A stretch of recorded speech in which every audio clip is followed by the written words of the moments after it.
महाकुंभ की viral girl Mona Lisa को एक बड़ी पहचान दिलाने वाले डायरेक्टर सनोज मिश्रा हाल ही में जेल से रिहा हो गए हैं। उन पर एक महिला ने रेप केस के आरोप लगाए थे। हालांकि अब कुछ दिनों के कारावास के बाद जेल से बाहर आ चुके हैं। बाहर आते ही उन्हें मोनालिसा के साथ देखा गया, जहां वो उज्जैन में महाकाल दर्शन के दौरान स्पॉट हुए। अब मोनालिसा संग उनके वीडियो सोशल मीडिया पर खूब वायरल हो रहे हैं। इसके साथ ही इस दौरान सनोज मिश्रा को लोगों से संवाद करते और अपनी बात रखते हुए भी देखा गया। जेल से बाहर आने के बाद सनोज मिश्रा को उज्जैन स्थित महाकालेश्वर मंदिर में दर्शन करते देखा गया। उनके साथ मोनालिसा भी मौजूद रहीं। वीडियो में सनोज मिश्रा ने स्पष्ट कहा कि उन्हें झूठे केस में फंसाया गया था। उन्होंने दावा किया कि सच की जीत हुई है और यही वजह है कि उन्हें जेल से रिहा कर दिया गया। उन्होंने आगे कहा कि अब वो अपने करियर की नई शुरुआत करना चाहते हैं और जल्द ही एक फिल्म की शूटिंग भी करेंगे। सनोज मिश्रा ने सोशल मीडिया पर खुद ये वीडियो शेयर किया, जिसमें उन्होंने लिखा, देश देख रहा है किस तरह से साजिश कर झूठे आरोप में फंसाया गया। बाबा महाकाल के दरबार से ही जाकर मैंने दिल्ली पुलिस में समर्पण किया था।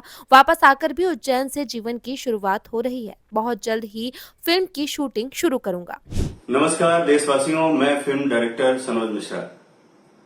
जैसा कि आप लोगों ने देखा कि पिछले दिनों किस तरह से साजिश के तहत झूठे बलात्कार केस में मुझे जेल भेजा गया, और मैंने हमेशा आप सबसे कहना चाहा है, पिछले 2 साल से मैं कह रहा था कि वसीम रिजवी नाम का शख्सियत जो अब चोला बदलकर खुद को जितेंद्र नारायण सिंह त्यागी कहता है, ये लगातार मेरे खिलाफ साजिशें करता रहा था और मुझे आशंका थी कि ऐसा ही कुछ करने वाला है। मैंने हमेशा आशंका व्यक्त की थी, इसका नाम भी लिया था हमेशा मैंने। और आपको बताना चाहूंगा कि ये व्यक्ति, जब से मैंने इसके बारे में जाना है कि इसके ऊपर बहुत सारे, ये समाजवादी पार्टी का नेता था पहले और इस पर बहुत सारे कत्ल मुकदमे, बलात्कार और जमीन घोटाले के बहुत सारे मुकदमे थे।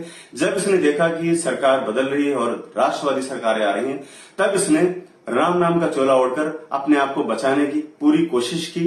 ये बात जब मैंने देश के सामने रखना शुरू किया, तब से हमारी इसकी रंजिश है और इसने मेरे से कुछ असंतुष्ट 4-5 लोगों को इकट्ठा कर सोशल मीडिया पर पहले मेरे बारे में बहुत सारी अनर्गल बातें कहना शुरू किया और चारित्रिक हनन की बात की, और मैंने इसके बारे में एफआईआर भी दर्ज कराया, लेकिन फिर भी उस पर कोई कार्रवाई नहीं हो पाई, क्योंकि शायद वो बहुत ही सक्षम व्यक्ति है। दूसरी बात कहना चाहूंगा मैं आपसे आज कि मैं एक सनातनी हूं और मैंने अभी तक जो अपनी फिल्में बनाई है, चाहे काशी टू कश्मीर हो, चाहे राम की जन्मभूमि हो, चाहे the diary of West Bengal हो, मैंने बड़े बेबाक तरीके से सारी चीजें उठाई हैं।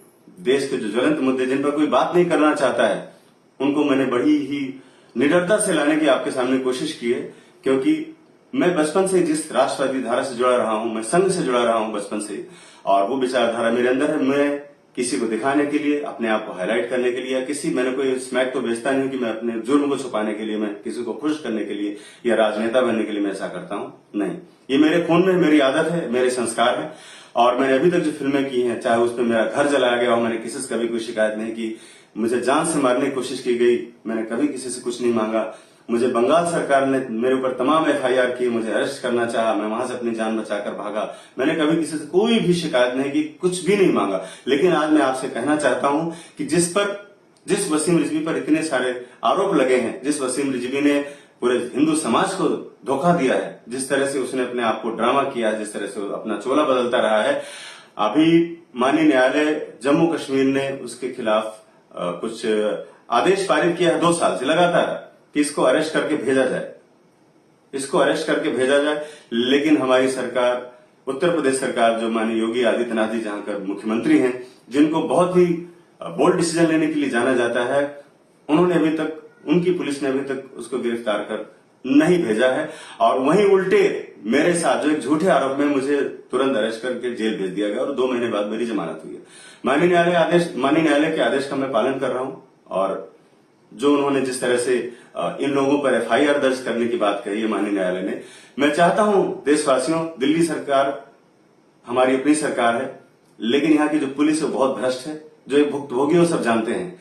कहीं ऐसा ना हो कि माननीय न्यायालय ने आदेश तो कर दिया है कि इस पर कार्रवाई की जाए वसीम रिजवी और उसके साथियों पर, क्योंकि उसने मेरे पर झूठे आरोप लगवाए। पुलिस दबाव में आकर, क्योंकि वो सक्षम आदमी है, पैसे वाला आदमी है, और बहुत सारे घोटाले करके उसने बहुत सारी जमीन यहां से लेकर दुबई तक इकट्ठा कर रखी, मॉल और बहुत पता नहीं क्या क्या होंगे, तो आप ये समझ सकते हैं कि पुलिस दबाव में आ सकती है। मैं आज आपसे कहना चाहता हूं स्पष्ट रूप से कि मैं कट्टर सनातनी हूं, और अगर इस पर जल्द से जल्द कार्रवाई नहीं होती तो मैं देश के प्रधानमंत्री माननीय मोदी जी, देश के गृह मंत्री माननीय अमित शाह जी और मेरे यशस्वी मुख्यमंत्री मेरे गुरु योगी आदित्यनाथ जी, मैं आप सबसे कहना चाहता हूं कि मैं आहत हूं इस बात से लेकर कि किस तरह से मेरे चरित्र को लेकर, जिस तरह से चरित्र ही सबसे बड़ी मेरे पास पूंजी थी, उसको भी इन लोगों ने मिलकर खत्म कर दिया। अगर इसको गिरफ्तार नहीं किया जाता है, संगीन धाराएं इस पर लगी हुई हैं, अगर इसके पुराने मामलों की जांच नहीं की जाती है, तो मैं श्री अयोध्या धाम जाकर अपने पूरे परिवार के साथ इस्लाम धर्म ग्रहण करूंगा। क्योंकि जब सनातन में कोई मेरा सुनने वाला ही नहीं है, मैं किसी से कुछ मांग भी नहीं रहा हूं, लेकिन इंसाफ मांग रहा हूं। अगर मेरे साथ इंसाफ नहीं होता है, अगर ये अरेस्ट नहीं होता है, तो मैं पूरे परिवार के साथ अयोध्या धाम जाकर भगवान श्री राम के चरणों में अपना सर रख दूंगा और मैं इस्लाम ग्रहण करूंगा, ताकि मुस्लिम भाई मेरा सपोर्ट तो कर सकें, साथ तो दे सकें। बहुत बहुत धन्यवाद। जय श्री राम। इस दौरान बाबा महाकाल के दरबार में वायरल गर्ल मोनालिसा, भतीजा श्याम, मित्र महेंद्र, भाई लोधी, पत्नी रूबी मिश्रा, तिवारी जी, राजेंद्र भाई साहब सहित उनके मित्र शुभचिंतक उपस्थित रहे।